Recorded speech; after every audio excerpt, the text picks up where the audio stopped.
শিবপ্রসাদের পরশুরাম হওয়ার সম্ভাবনা হেসে উড়িয়ে দেয় কবির।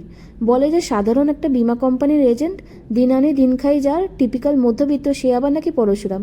তবে আরাধ্যা কবিরকে 18 জুন জেল থেকে মুক্ত করবেই এই কথা দেয়। অন্যদিকে বলরাম ডাউট করছিল আরাধ্যার উপরে। যথেষ্ট ইন্টেলিজেন্ট মেয়ে, ঠিক কবিরকে কোর্টে নিয়ে যাওয়ার আগে বিয়ে করে নিল, আবার 18 জুন রিসেপশন পার্টিও রেখেছে। আমার বিশ্বাস আমাদের কাজে ও ভালো রকম ব্যাগড়া দেবে।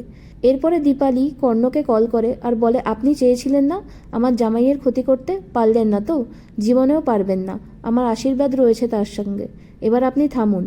কর্ণ বলে যে না, থামবো না, আজ হয়তো বেঁচে গেছে, তবে 18 জুন ওদের রক্ষা নেই, ভয়ঙ্কর কিছু ঘটবে সেদিন। এরপর ত্রিপর্ণা দীপালিকে বলে, তুমি কেন রাগাচ্ছ কর্ণ চ্যাটার্জিকে? ভুলে যেও না ওই বাড়িতে আমরা আমাদের মেয়ে দিয়েছি।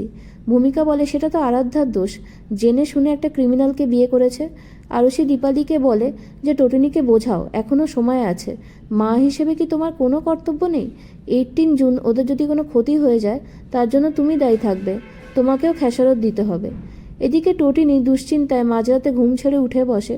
পরশুরাম জেগে যায়। এরপরে কথায় কথায় টোটিনি পরশুরামকে জিজ্ঞাসা করে যে ঘরের মেঝেতে রক্তের দাগ, এটা কি সত্যি কিছু ঘটেছিল সেই দিন?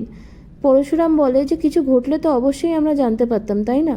ঠিক তখনই টোটিনির কাছে একটা কল আসে, যেটা কিনা বাব্বার করেছিল, আর সে বলে যে এইবারে গুলিটা মিস হয়েছে তো কি হয়েছে, পরের বার আর টার্গেট মিস হবে না।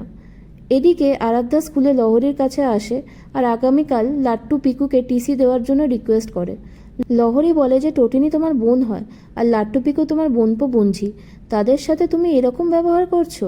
আরাধ্যা বলে যে টোটিনিও তো ভুলে গেছে যে আমি ওর বোন হই, তাই আমিও ভুলে যেতে চাই।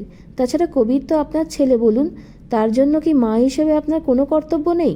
তখন লহরী বলে যে তোমার গলায় আমি কর্ণ চ্যাটার্জির সুর শুনতে পাচ্ছি, সরি, এই রিকোয়েস্ট আমি রাখতে পারবো না।